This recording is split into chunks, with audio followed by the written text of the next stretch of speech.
Can men and women just be friends? I'm going to assume that we all know that the answer is basically no. Why? Why is that the case?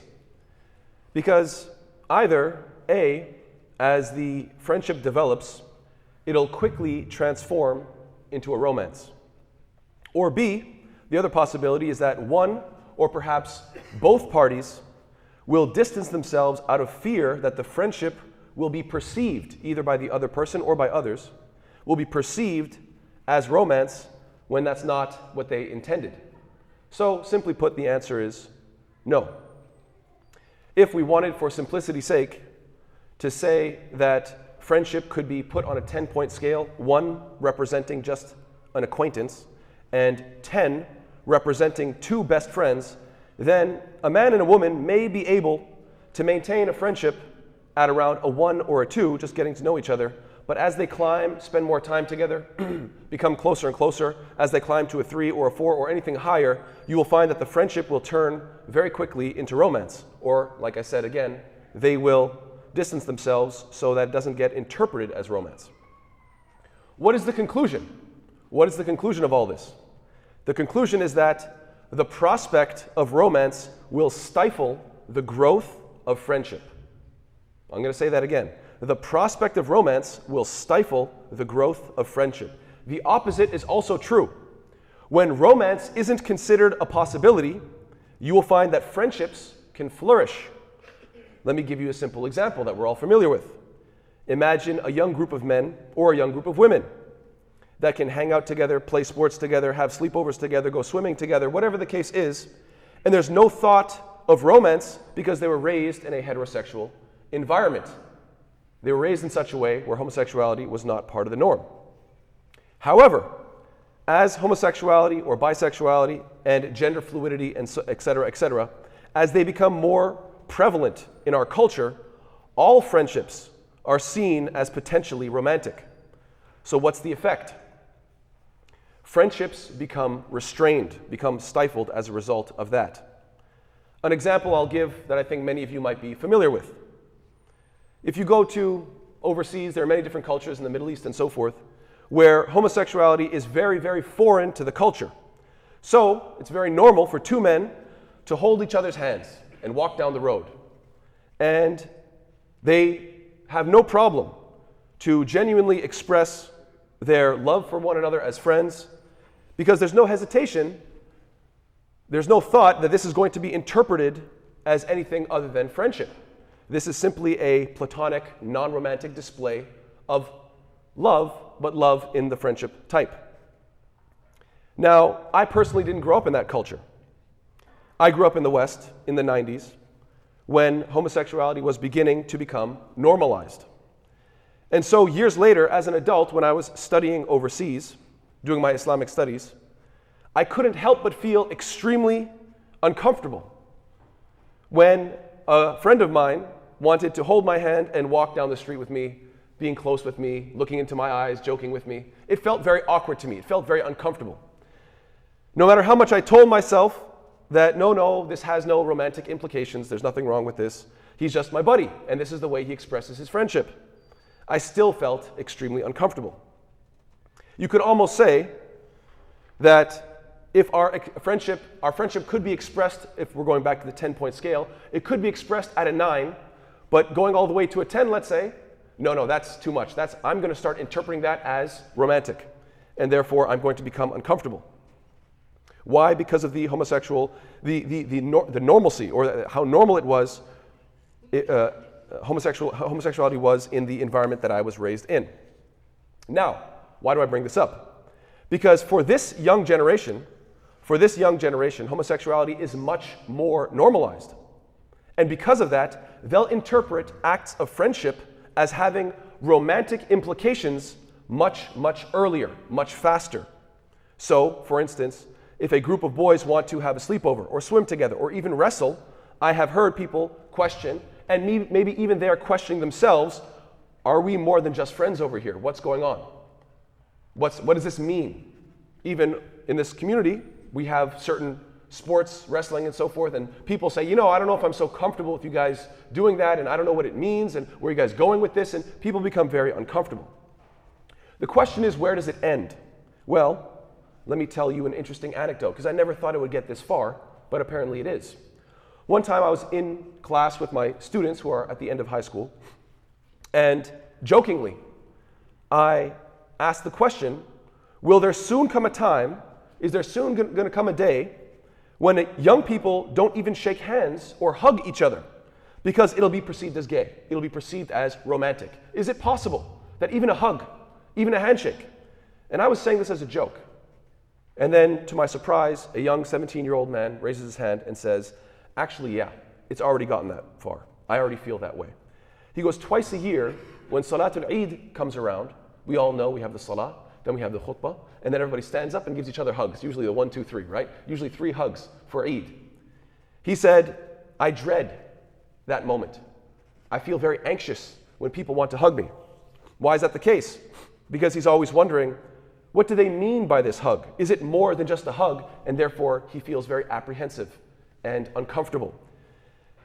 So now I'm starting to see a pattern.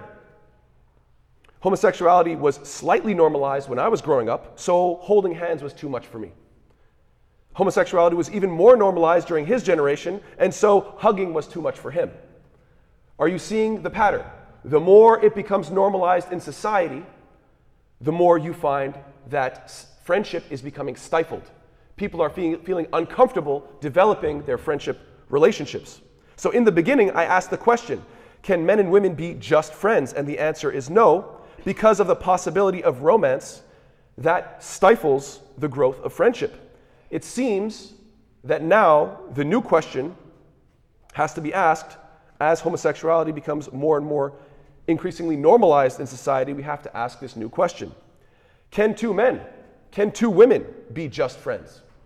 Because apparently, as we go from a 2 to a 3 to a 4, as we climb that ladder of friendship, it can't go very far because it's very quickly going to be perceived as romantic. Why? Because the possibility is there. Or they'll just simply back off and say, you know what, I don't want people to get the wrong idea. I hope you see the pattern. So my hypothesis is very simple. As the prevalence of homosexuality increases, brotherhood and sisterhood decreases. It's as simple as that. This is my hypothesis.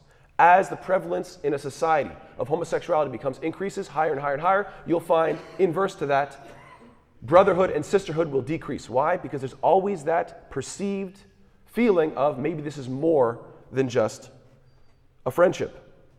And then if this is true, then the question is, how important is brotherhood and sisterhood in a child's upbringing? How important are these qualities in the healthy development of a child? And I believe that strong bonds of brotherhood and sisterhood are in fact crucial. They're absolutely necessary for a child's development. And so perhaps this is one answer to the question as to why Allah Ta'ala has prohibited homosexual behavior. This question is asked all the time. Young people are asking this question regularly. Why is it that Allah Ta'ala made this haram? What is it that makes this haram? And unfortunately, the older generation seems to just say, look, it's icky, so just leave it alone. I'm sorry, that's not sufficient as an answer. That is not an academic answer. That is not something that you can write down in an academic journal or present in a debate.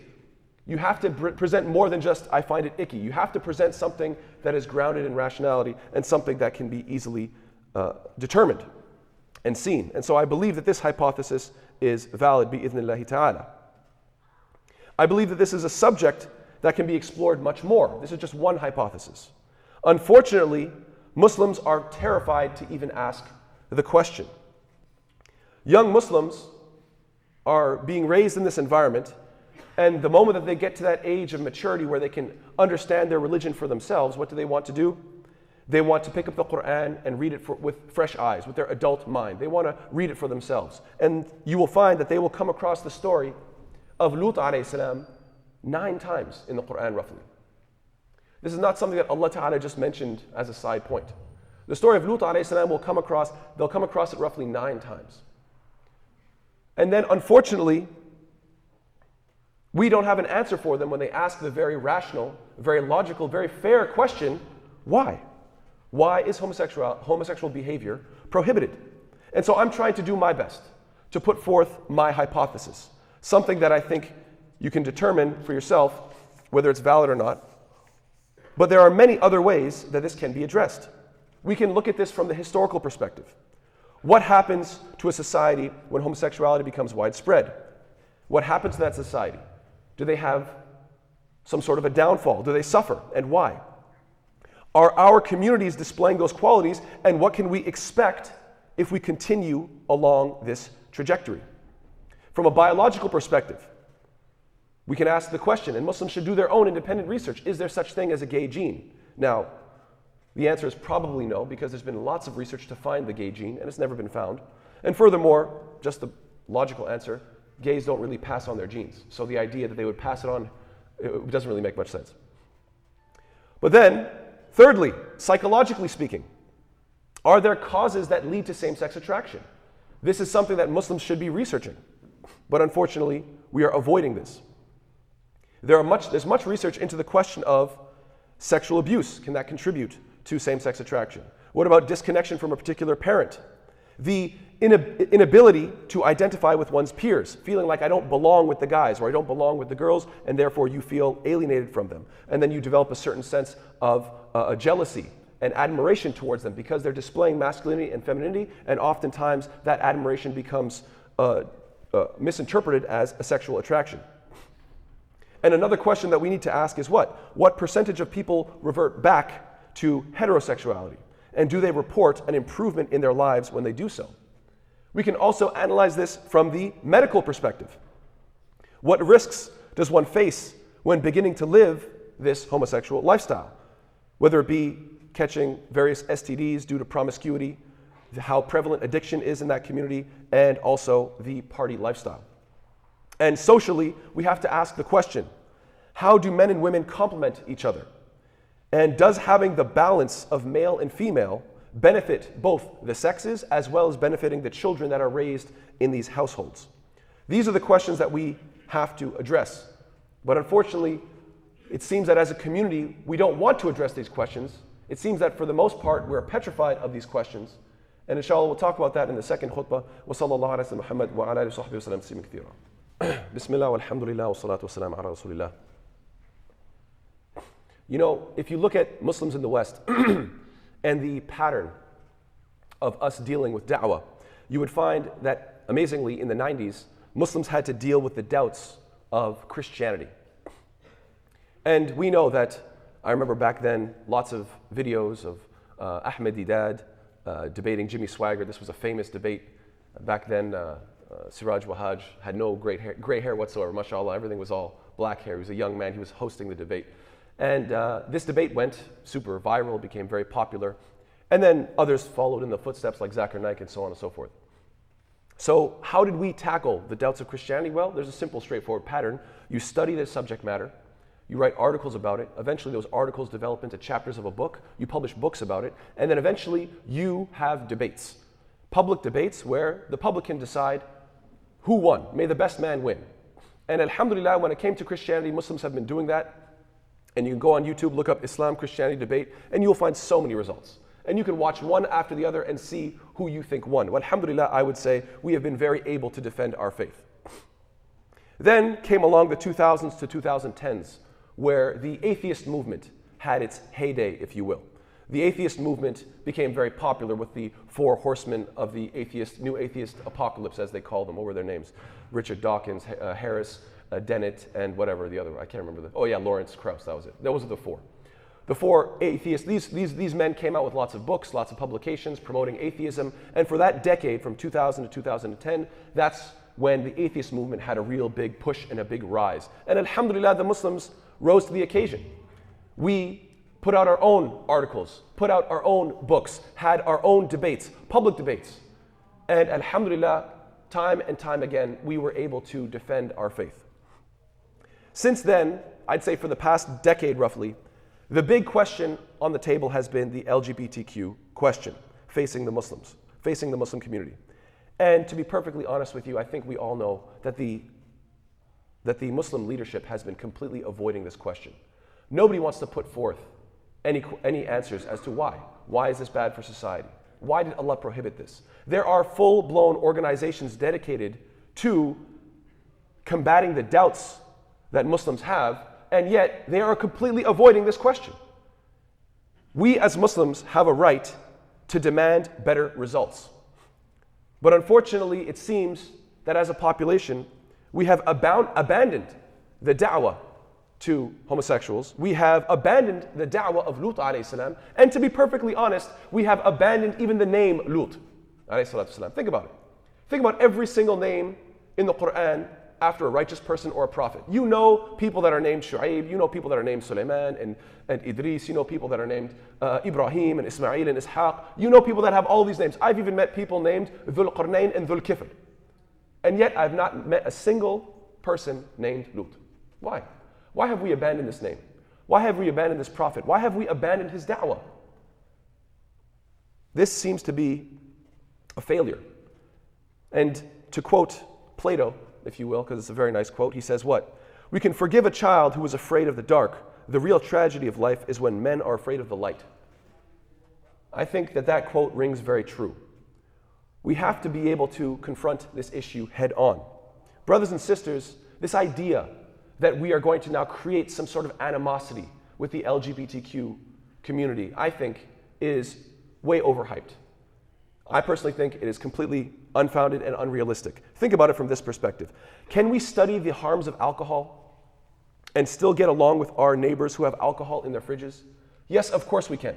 There's nothing wrong with studying alcohol, understanding the negative effects on the body, on the brain, understanding the statistics about drunk driving and how many people die, understanding how many people get into domestic violence cases, family members beating each other up and so forth, hurting each other, even killing each other. We can understand all that information. We can do all the research necessary and still know that my neighbor has alcohol in his fridge and we still get along just fine.